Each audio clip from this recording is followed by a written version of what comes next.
Most people are used to putting all of their MIDI on one MIDI channel, but that means that all MIDI happening at a given point of time will be pitch bent if you execute a pitch bend. Since pitch bend is a per channel message, what if we put each note on its own channel? Now our pitch bends only apply to one note at a time because there's only one note at a time per channel. This is the core of how MPE works. Each note is sent to one of 15 channels for per note processing. And there's a master channel where all of the messages there apply to everything on the other 15 channels. MPE also allows the concept of zones, where each zone is its own program changeable context. MPE gives you three things that work on a per note basis: pitch bend, channel pressure, and continuous controller number 74. MIDI has something called mode 4, omni-off monophonic, which means that there's only one note per channel. And one note per channel means that we only have messages that apply to one note on each channel. However, when you reach the maximum number of channels, you run out of polyphony. And that's not a problem when you're using this with something like a guitar audio to MIDI converter thing. But when you're using it with a keyboard where 16 notes of polyphony is fairly common, then you can run into problems. And MPE mostly solves that, because when you run out of polyphony, it just wraps around and starts adding notes to the first channel. However, those notes that overlap on a single channel, all the messages for that channel affects all the notes.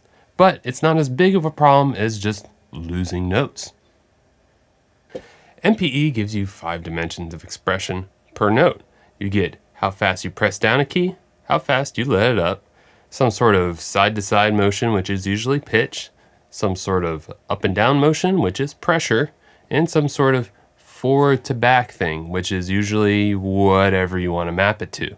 And that's sufficient for most things the musicians want. Even though mode 4 gives you every single MIDI CC available for each note, you lose polyphony. And since we live in this 3-dimensional space, we don't really need that many dimensions of expression. So MPE gives you more of what you want and less of what you don't want. So there's some caveats. If you have something that outputs MPE like this Seaboard Rise, then any program that can record multiple channels of MIDI can record it and pass that data along to an MPE capable synthesizer. But if you want to edit the data, then you need something that's MPE aware. Programs like Bitwig, they do a fantastic job. However, programs like FL Studio, you're out of luck. It doesn't work with MPE in a way that's pretty simple. Over on the Linstrument website, you can find lists of synthesizers that are MPE capable, and you can find a list of competing products that are capable of outputting MPE. Good job, Roger Lynn. Now that you know what MPE is, you have some more research to do. And I have information about how various DAWs handle MPE on AdmiralBumblebee.com, where you can also find a more detailed text-based article on this topic. If you want to support my efforts, you can go to patreon.com/AdmiralBumblebee, because I spend about half my week or more making these silly videos and articles. For fun, mostly for me, but hopefully you enjoy them too. So, have a good day. MIDI originally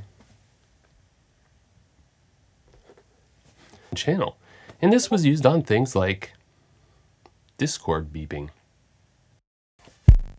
Originally called mode 4, monophonic. MIDI has something called mode 4. MPE also side-to-side pressure and some side of